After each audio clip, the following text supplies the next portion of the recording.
The year is 700 BC. To the east of the Mediterranean, a shadow is spreading. It is not just an army, it is a machine. This is the Neo-Assyrian Empire, a civilization that turned war into a science and terror into a primary tool of statecraft.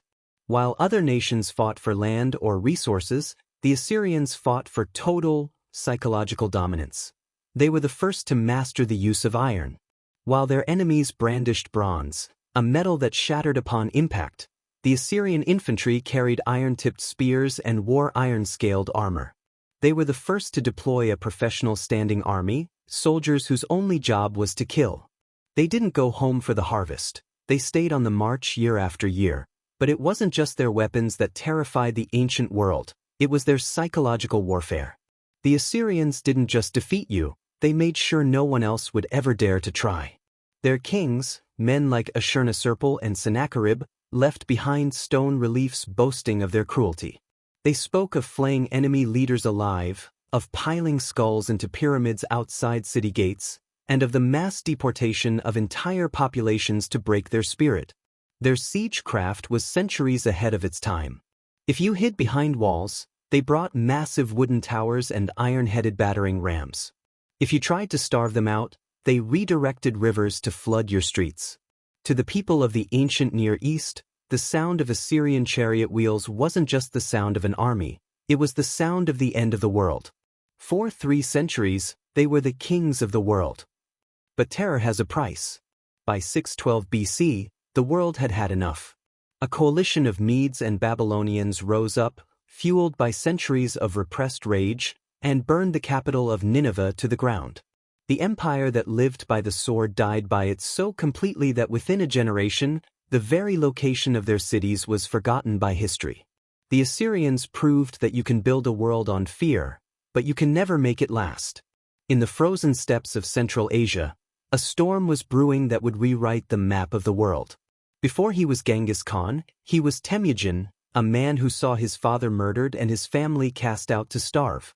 He didn't just survive, he forged the scattered, feuding tribes of Mongolia into the most disciplined killing force the world had ever seen.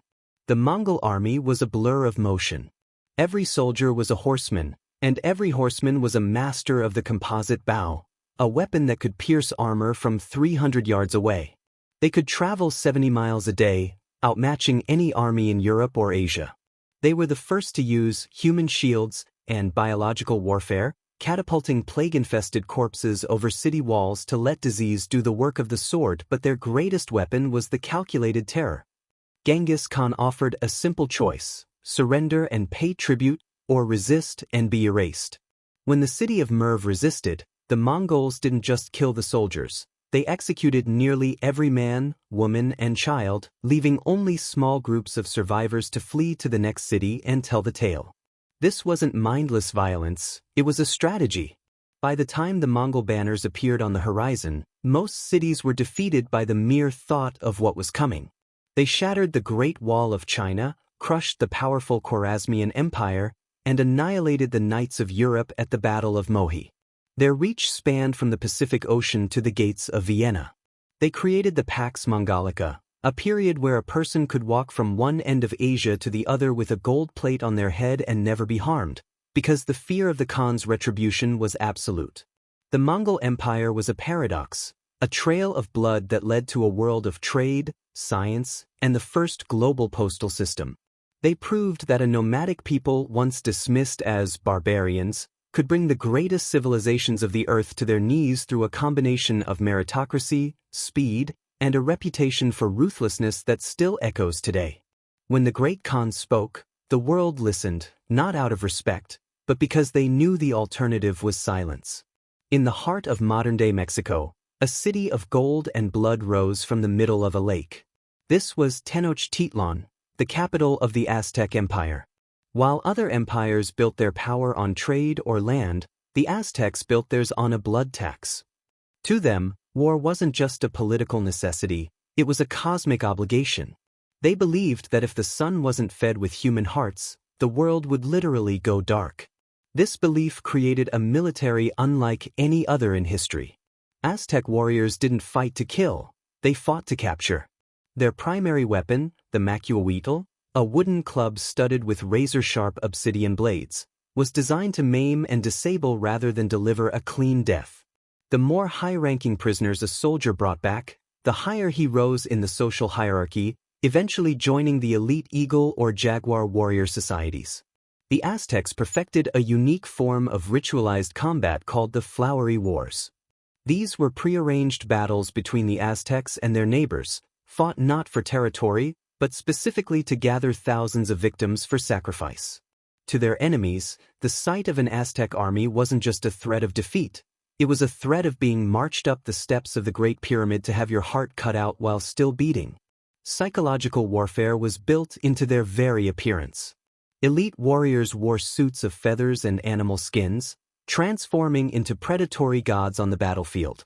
They entered combat with ear-shattering whistles and drums, and outside their capital, they displayed the tzompantli, towering racks holding thousands of bleached human skulls as a silent warning to any who considered rebellion. For nearly 200 years, the Aztec Triple Alliance held Mesoamerica in a grip of absolute terror. They took the finest goods, the most beautiful feathers, and the lives of the youth as tribute from every city they conquered. But this reign of fear created a deep, festering hatred among their subjects. When the Spanish arrived in 1519, they didn't just bring guns, they brought an army of tens of thousands of indigenous people who were finally ready to burn the Empire of the Sun to the ground. The Aztecs showed that while faith can build a magnificent civilization, a foundation made of the blood of your neighbors will eventually crumble under the weight of its own cruelty. The city-state of Sparta in ancient Greece developed a unique society centered around military strength and discipline. While other Greek city-states focused on philosophy, arts, and commerce, Sparta prioritized the training of its male citizens as soldiers. Spartan life was rigorously structured from a young age. Boys entered a state-sponsored training program known as the agoge. This system aimed to instill discipline, endurance, and military skills. They were subjected to challenging physical training and lived under austere conditions. This intense training shaped Spartans into formidable warriors known for their discipline in combat. They fought in the phalanx formation, a tightly packed group of soldiers with shields interlocked, creating a defensive wall that was difficult to break. Beyond their military organization, Sparta maintained control over a large population of enslaved laborers called helots. Historical accounts mention a secretive institution, the cryptia, which some sources describe as involving young Spartans in maintaining control over the helot population. The Spartans are perhaps most famously remembered for their stand at the Battle of Thermopylae, where a small force of Greeks, including 300 Spartans, fought against a much larger Persian army. This battle has become a symbol of courage and sacrifice. Spartan culture emphasized military honor and the importance of fighting bravely for their city-state. They were a society that prioritized the collective strength and security of the state above individual pursuits. Rome was not just an empire, it was a machine of conquest, a civilization that believed it had a divine right to rule the world. Unlike the ad hoc armies of their rivals, the Roman military was a professional, standing force, a system that turned farmers into disciplined legionaries through brutal, continuous training. The core of Roman power was the legion, an organization of disciplined soldiers who marched and fought in near silence, a deliberate tactic designed to unnerve their less organized, yelling opponents. When a Roman legion advanced in its rigid, checkerboard formation, it projected an aura of unstoppable order and precision that sapped enemy morale even before the first spear was thrown. Their true terror, however, was in their thoroughness and engineering. If a city resisted, the Romans didn't just attack, they built a world around it. They redirected rivers, built massive earthen ramps like the one at Masada, and surrounded entire cities with a double wall of fortifications as seen at Alesia. They employed massive, torsion-powered artillery like the onager and ballistae, which fired heavy stones and bolts with a terrifying sound and deadly force designed to break walls and spirits alike. The message was clear: no natural barrier could impede a Roman army, and prolonged resistance meant total annihilation. Once conquered, cities were sacked, and populations faced enslavement or execution, setting a brutal example for others. This strategy, mixed with the promise of Roman law and eventual citizenship, created a powerful mix of fear and incentive that bound a vast, diverse empire together for centuries. Rome was the first to show that building a permanent infrastructure of roads and fortifications was as important as winning battles, solidifying control over a territory stretching from Britain to the Near East. The Roman Empire endured because it mastered not just the art of war, but the art of permanent subjugation, a legacy of military might and societal control that has never been forgotten. In the Western Mediterranean, an empire rose not from the conquest of endless land, but from the mastery of the sea. This was Carthage, a Phoenician city-state that became the ancient world's most sophisticated commercial and naval power. They were a civilization of merchants and sailors, but when their trading dominance was threatened by a rising Roman Republic, they became a force to be reckoned with. Carthage's military might was unique for its time. Their navy was the envy of the world, with massive, five-banked warships called quinquiremes that could ram enemy vessels with deadly bronze beaks. Their primary power on land, however, came from a diverse mercenary army, warriors from Spain, Gaul, and North Africa, including the famed, mobile Numidian cavalry. But the true source of Carthage's fearful reputation was a single family, the Barcids, and their greatest son, Hannibal Barca. Hannibal understood psychological warfare on a profound level. He didn't just want to win battles, he wanted to break Rome's spirit. His most audacious move was the march over the Alps with an army and war elephants, a logistical feat that shocked the Romans and became a symbol of military genius. In Italy, Hannibal inflicted a series of devastating defeats on the Roman legions through brilliant tactical maneuvers, most famously at the Battle of Cannae, where he used a double envelopment to completely encircle and annihilate a much larger Roman army. The casualties were horrific, delivering a profound psychological blow to Rome, so much so that the phrase, "Hannibal is at the gates," became an expression of panic. For over a decade, Hannibal roamed Italy, a terrifying phantom force the Romans couldn't defeat in a pitched battle. They had to change their entire strategy, adopting a war of attrition to avoid facing him directly. Ultimately, Rome's immense manpower and the ability to control the seas and cut off Hannibal's supplies led to Carthage's downfall.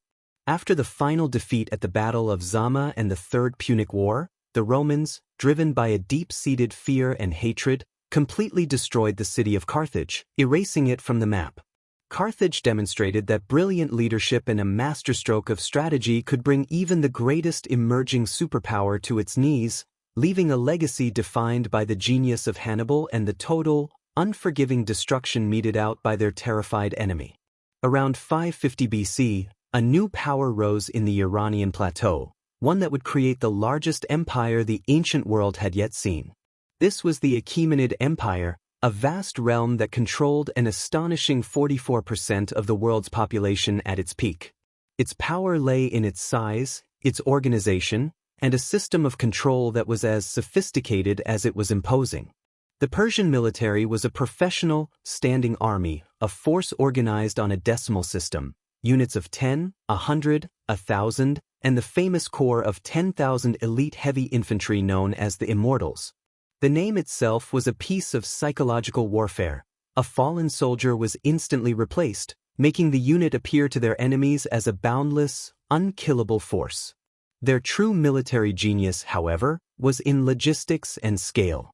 They built massive infrastructure projects like the Royal Road to move armies and information with unprecedented speed.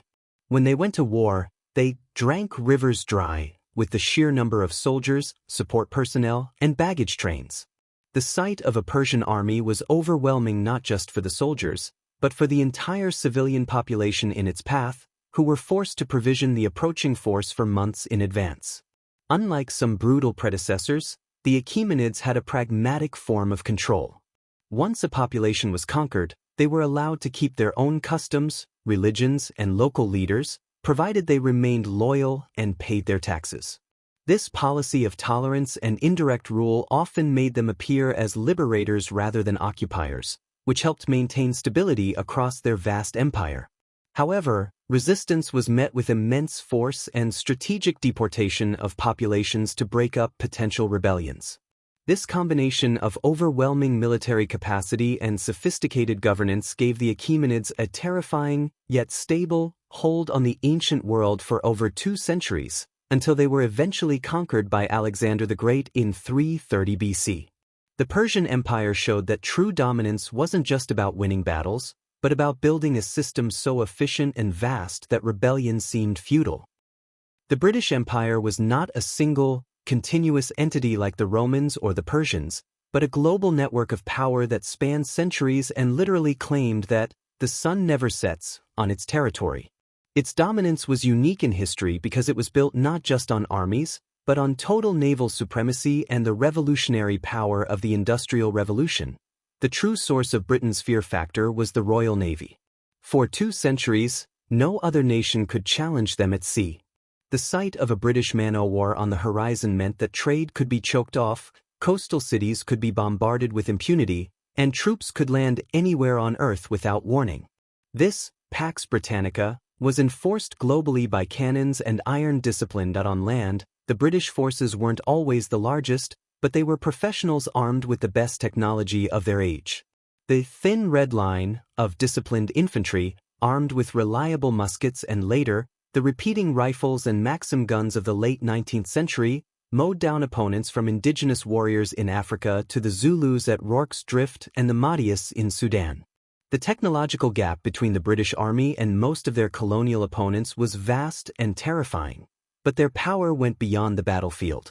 The British used the strategy of divide and rule, exploiting local tensions in places like India and Africa to install puppet rulers and use local forces to enforce their will, thereby minimizing their own manpower costs.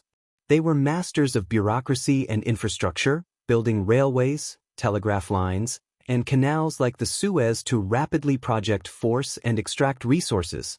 The psychological impact of the British Empire was one of inevitability. It seemed they were everywhere, that their rule was a natural order. By the early 20th century, Britain governed nearly a quarter of the world's land and people. They demonstrated that in the age of industry and global communication, an empire's power was measured not by contiguous borders, but by the ability to connect and exploit the entire planet. The sun may have eventually set on their empire, but their global impact remains a powerful and often terrifying part of modern history. In the heart of Europe, a modern machine of war and ideology rose with terrifying speed in the 1930s. The Third Reich, under Adolf Hitler, didn't just build an empire the old-fashioned way. It unleashed a completely new, terrifying method of warfare on the world, the Blitzkrieg, or Lightning War. The Blitzkrieg was psychological warfare perfected for the industrial age. It combined the frightening scream of the Stuka dive bomber with massed, rapid tank divisions known as panzers, working in perfect synchronization with motorized infantry. The goal wasn't just to defeat the enemy army, it was to paralyze the entire nation, to shock them into submission before they could even mobilize their defense. The German war machine rolled over Poland, Denmark, Norway, the Low Countries, and France in stunningly fast campaigns. Their enemies had armies, but they didn't have the coordination, the speed, or the sheer technological terror that the Wehrmacht brought to bear.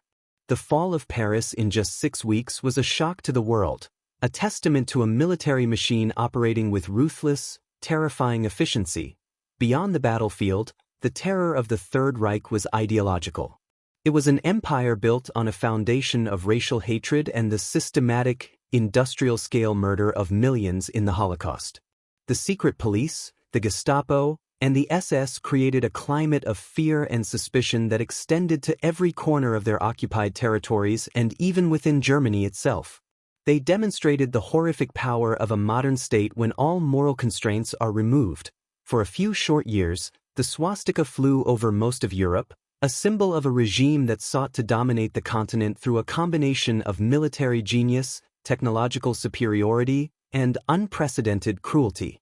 But their ambition overreached, leading them into a grinding war of attrition against the Soviet Union and a global conflict with the Allies. The Third Reich ultimately showed the world the devastating potential of modern, total war and the ultimate failure of an empire built entirely on hate and the subjugation of all who stood in its way. The 20th century gave rise to an empire unlike any other, one based not just on shared land or a single ruler, but on a global ideology. This was the Soviet Union, a vast communist state born from the ashes of revolution, which became one of two superpowers capable of destroying the world. The military might of the Soviet Union was defined by its sheer scale. They maintained the largest standing army on Earth for decades. While Western armies valued flexibility and technology, the Red Army specialized in massed armor, artillery barrages of unimaginable ferocity, and millions of disciplined soldiers willing to endure extreme conditions.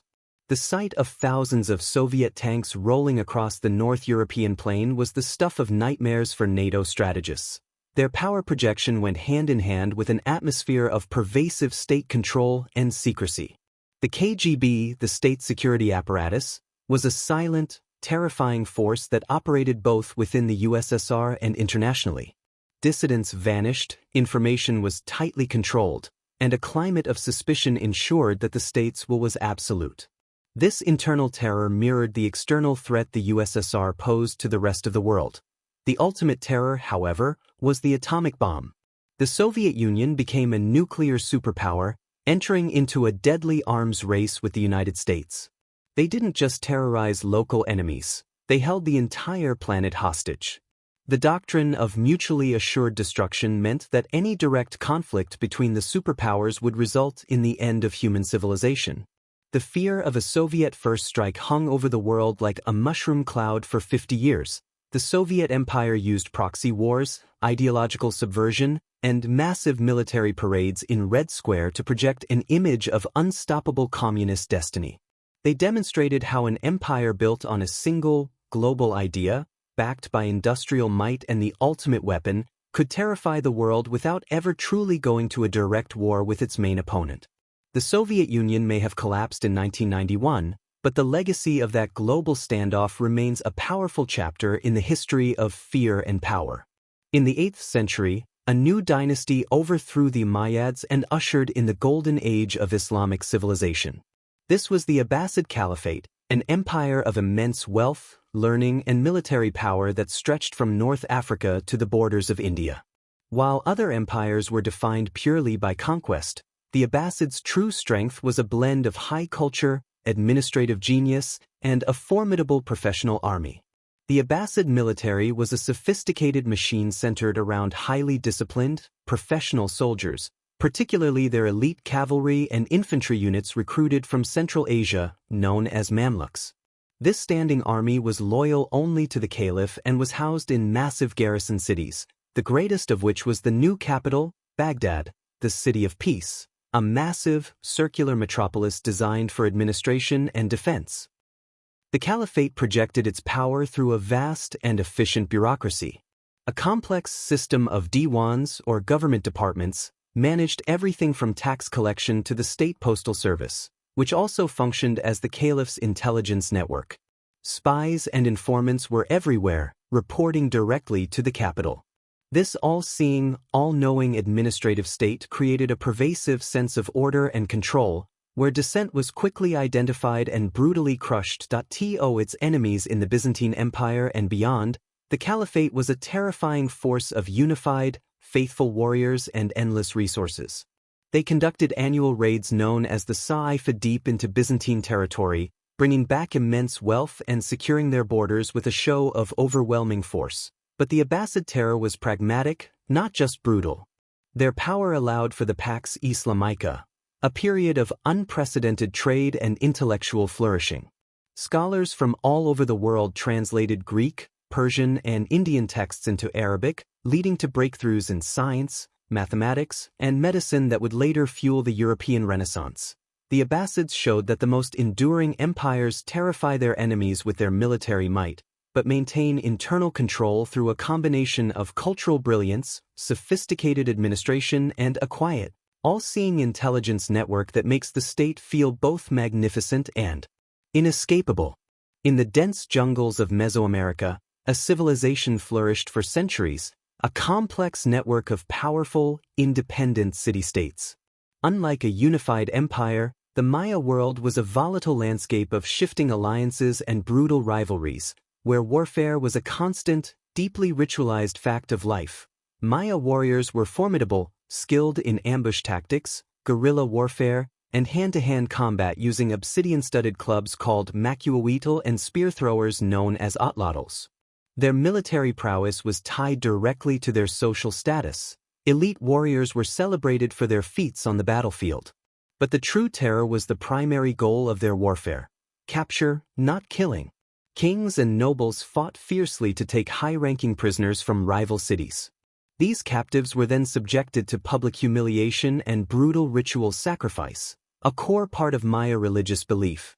The Maya believed that human blood was the ultimate offering to the gods, necessary to maintain cosmic balance and ensure the sun would rise each day. The public spectacle was designed to terrify. Captives, often painted blue, the color of sacrifice, were displayed for months or even years before their final, public execution on top of pyramid temples. Methods included decapitation or the extraction of the still-beating heart. Victorious rulers would display the skulls of their enemies on large racks called tsampantli, or even wear their flayed skins in ritual dances as a stark, inescapable warning to all who witnessed it. The Maya demonstrated that terror isn't just about the scale of an army, but the profound, existential fear of a cultural system that views your capture and death as a divine necessity. Their art and architecture, covered in depictions of bound captives and victorious warrior kings, broadcast a message of power and ritualized violence that kept their world in a constant state of awe and fear. High in the frozen peaks of the Andes, a civilization emerged that defied the very laws of geography. The Inca Empire did not just conquer people, it conquered nature itself. Stretching 2,500 miles along the spine of South America, they built a monolithic state where every resource, every road, and every life belonged to one man: the Sapa Inca, the son of the sun. The Inca military was a relentless juggernaut of numbers. Through a system called MI, every male subject was required to perform labor or military service. This allowed the Inca to field armies of over 100,000 men, forces so large they could simply overwhelm any neighbor by their mere presence. They marched on a 25,000-mile network of stone roads that reached higher than the clouds, supported by thousands of storehouses filled with freeze-dried food and bronze weapons. But their most effective weapon was the Golden Bridge. Before attacking, the Inca offered a choice: join the empire peacefully, keep your local gods, and enjoy the protection of the state, or face total erasure. If a tribe resisted, the Inca didn't just defeat them, they dismantled their identity. They would move entire populations thousands of miles away to strange lands, replacing them with loyal subjects in a process of forced resettlement that made rebellion impossible. To the enemies of the Inca, the terror was in the empire's absolute, inescapable order. They were masters of psychological intimidation. It was said that after a particularly brutal rebellion, the Inca would turn the skin of defeated leaders into drums and their skulls into gold-rimmed drinking cups, ensuring that the memory of their defiance was preserved only as a trophy of the state. They controlled everything from the distribution of grain to the color of the clothes their subjects wore. There was no money, no hunger, and no freedom. It was a perfect, totalizing machine that functioned with the precision of a clock. The Inca Empire proved that the ultimate terror isn't always found in chaos or cruelty, but in a system so vast, so organized, and so omnipresent that the very idea of resistance becomes a physical impossibility. For a century, they were the undisputed gods of the mountains, until a force from across the sea brought a different kind of end to their sun-drenched world. In the late Middle Ages, the world was shifting. From a small Turkish principality, the Ottoman Empire exploded onto the scene, creating a multi-ethnic, multi-faith domain that would dominate the heart of the world for 600 years. Their power was built on a unique and terrifying institution, the devshirme. The devshirme was a blood tax. The Ottomans would take Christian boys from conquered villages in the Balkans, convert them to Islam, and train them to be elite soldiers or administrators. These men, known as janissaries, were the Sultan's personal army, a professional, disciplined force loyal only to the ruler and forbidden from having families of their own. They were a military machine unlike anything in Christian Europe, ready to fight and die on command. The Ottoman Empire was a master of siege warfare. They brought cannons of unimaginable size to the walls of Constantinople in 1453, a battle that marked the end of the Roman Empire and the beginning of a new Ottoman age. To their enemies, the sight of the Fatih, the conqueror, cannons, and the massed ranks of janissaries and Sipahi cavalry meant that a city's defenses were a mere temporary inconvenience. The psychological impact was profound. The Sultan was both a caliph and a military leader, commanding an empire fueled by religious fervor and imperial efficiency. Their advance into Europe was relentless, pushing all the way to the gates of Vienna. The term Turk became synonymous with fear in European capitals, a powerful symbol of an Eastern threat that could not be stopped. The Ottomans showed that a hybrid empire, blending administration with a state apparatus of elite slave soldiers, could become an enduring superpower. They demonstrated that disciplined organization and the ability to adapt to new technologies, like gunpowder, was the key to building a world-spanning empire that terrified its enemies and shaped the world we live in.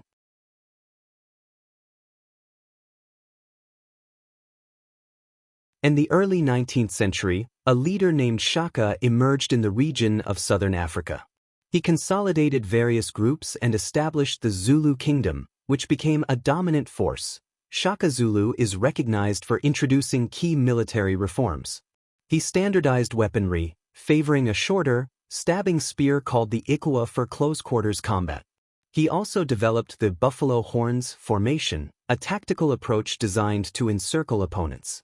His military structure involved organizing warriors into regiments known as impis. The period saw significant societal upheaval and migration across southern Africa, partly influenced by the rise of the Zulu kingdom.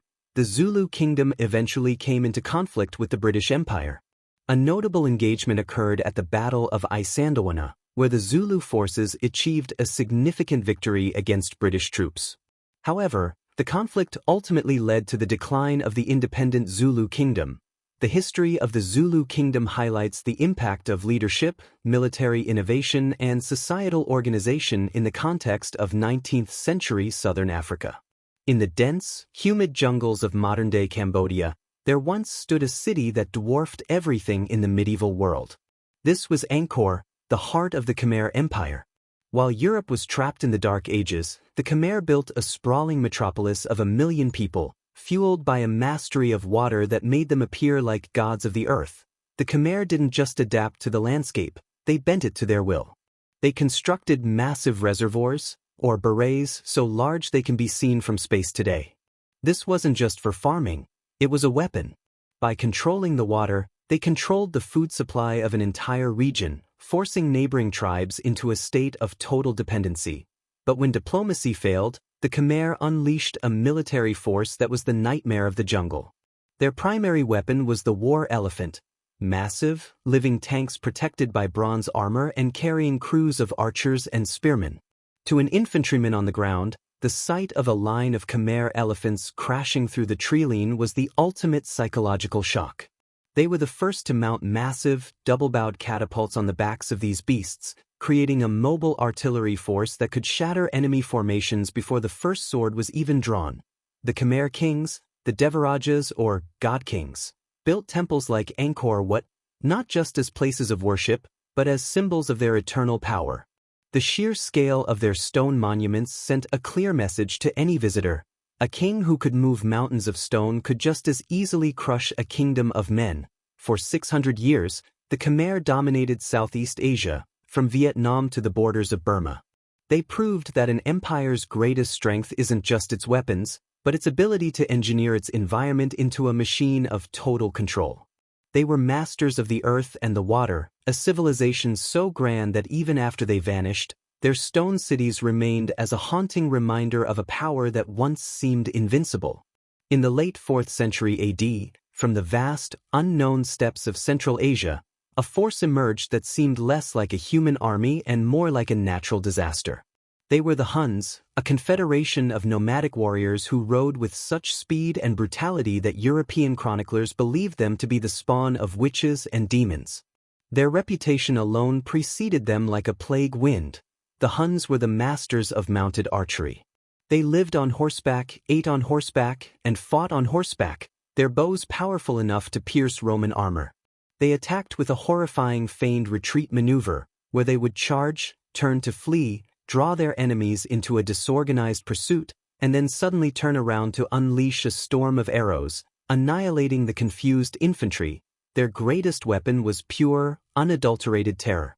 The Huns didn't just defeat their enemies, they wiped them out, leaving no survivors.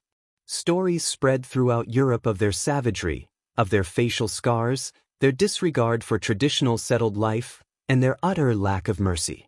This reputation for apocalyptic violence was so effective that entire peoples, like the Goths and Vandals, fled westward into the Roman Empire just to escape them, causing a domino effect of chaos and migration.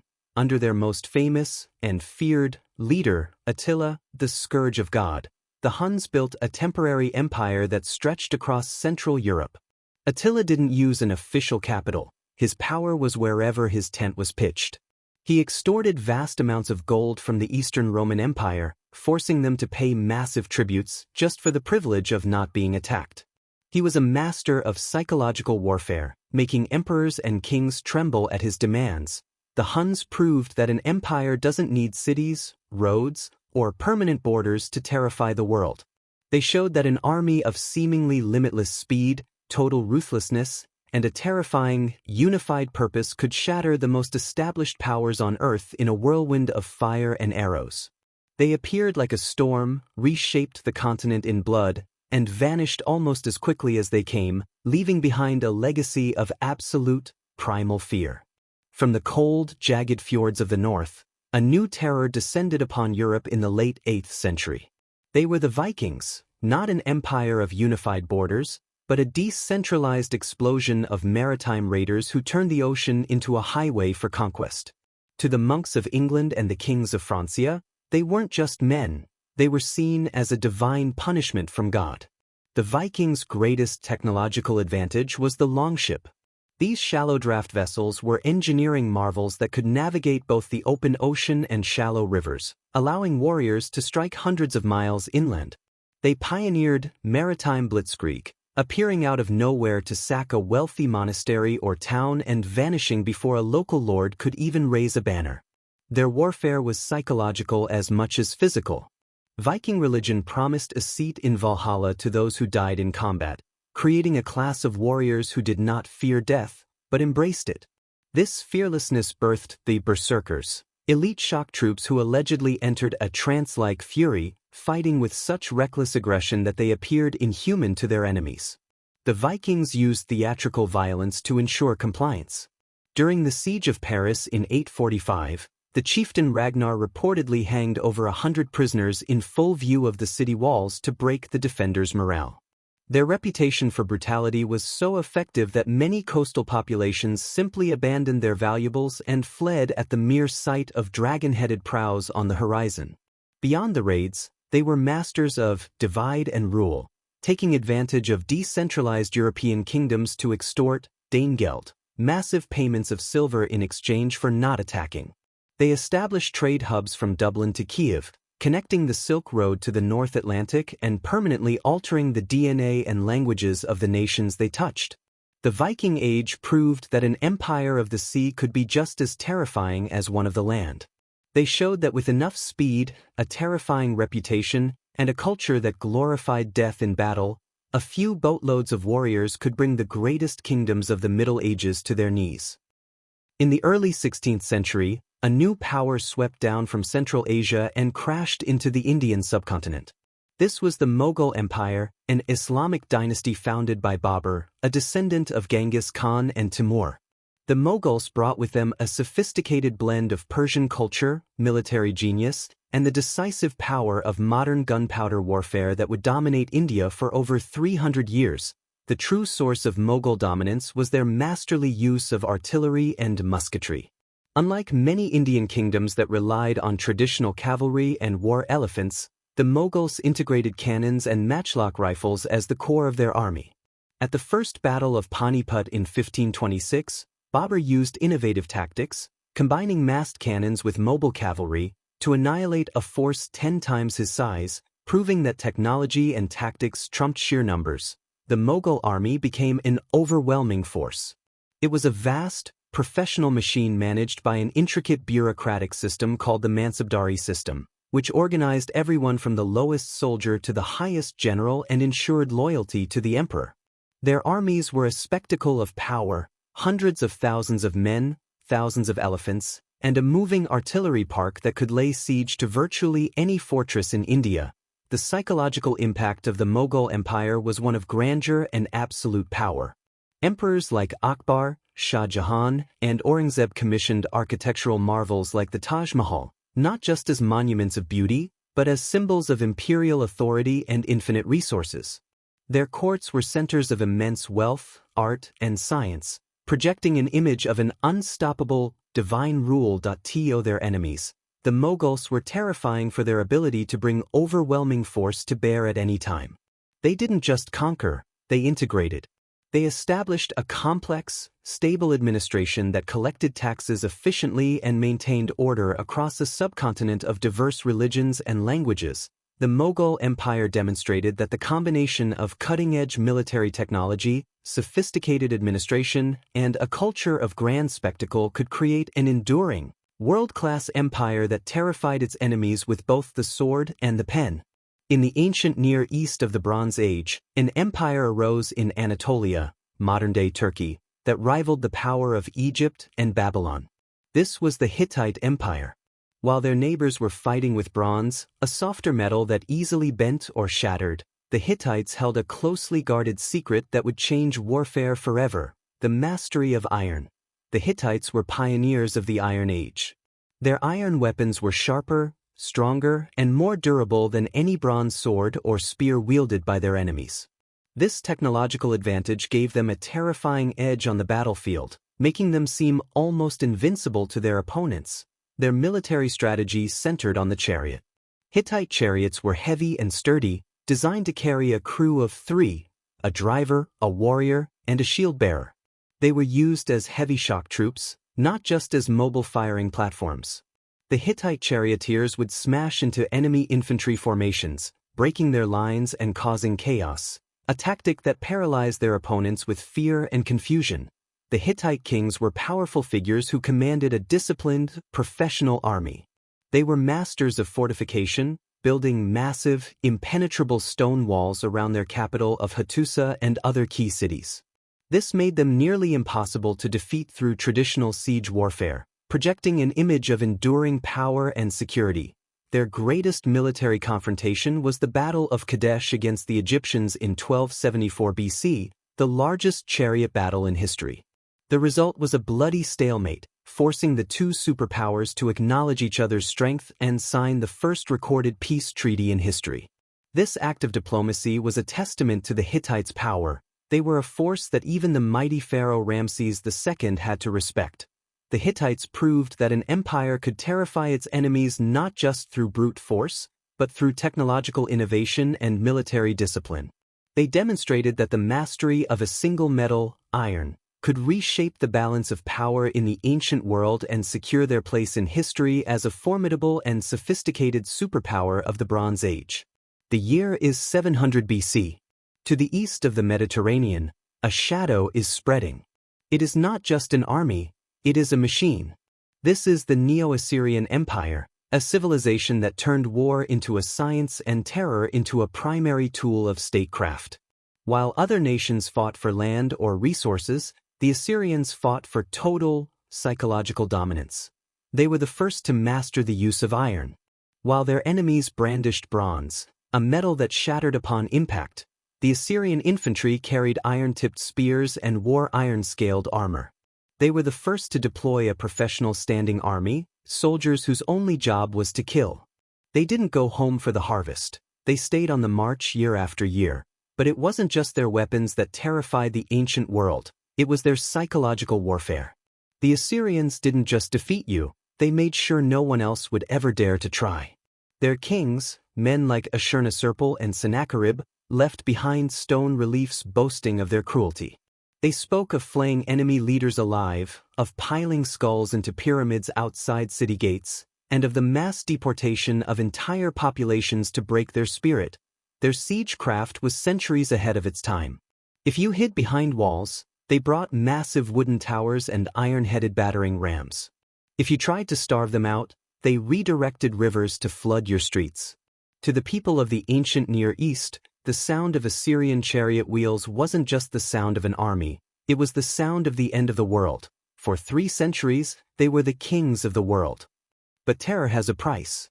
By 612 BC, the world had had enough. A coalition of Medes and Babylonians rose up, fueled by centuries of repressed rage, and burned the capital of Nineveh to the ground. The empire that lived by the sword died by it so completely that within a generation, the very location of their cities was forgotten by history. The Assyrians proved that you can build a world on fear, but you can never make it last. In the 17th century, the global power dynamics shifted dramatically. A commercial corporation based in London, the British East India Company, began as a simple trading venture. Over 2 centuries, this single company, operating with its own charter and minimal oversight from the Crown, built an army larger than Britain's national forces and effectively conquered a subcontinent of millions. The company's terror lay in its hybrid nature. It blurred the lines between profit and governance, trade and warfare. It was a purely extractive enterprise that leveraged a private army, primarily recruited from Indian soldiers called sepoys, to enforce its will. This force, trained in Western discipline and armed with the latest European weapons, was used to dominate local rulers and crush resistance. Their most effective strategy was economic warfare and political manipulation. The company bribery and manipulation of succession crises to install puppet rulers who would give them preferential trading rights. The Battle of Plassey in 1757, 1.